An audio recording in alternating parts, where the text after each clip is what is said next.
Prescrição e execução. O que significa isso para você, ciclista? Prescrição.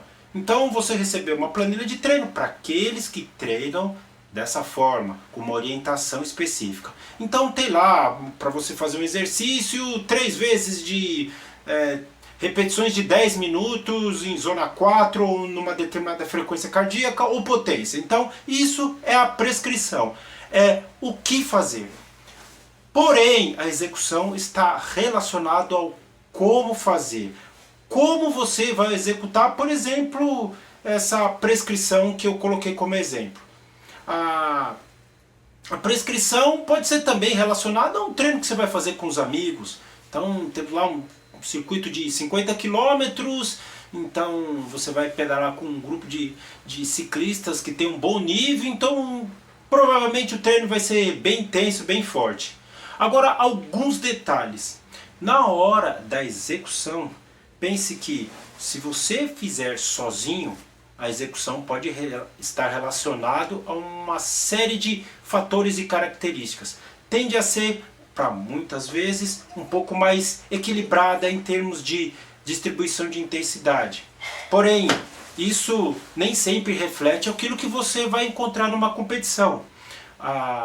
A execução, quando é realizada com mais atletas, ela tende a ser mais forte no início.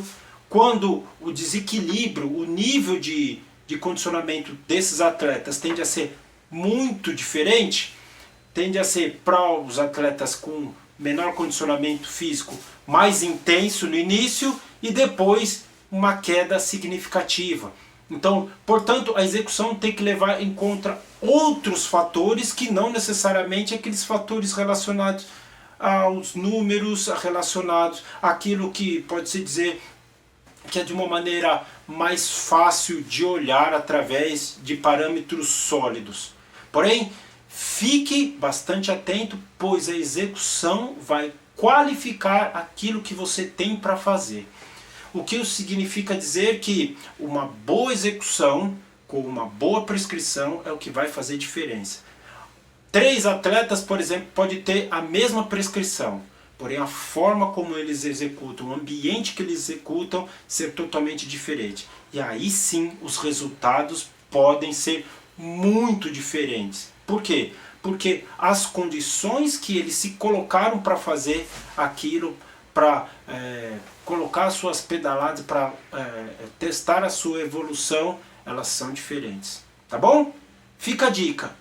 Muita atenção na execução, se ela é sozinha, se é com mais atletas, se você olha para a forma como você distribui a intensidade, se você pensa no posicionamento da bike, no terreno que você se colocou para fazer, que tipo de postura você vai ter que ter em relação aos adversários, sejam mais fortes ou mais fracos, tudo isso deve ter um olhar especial.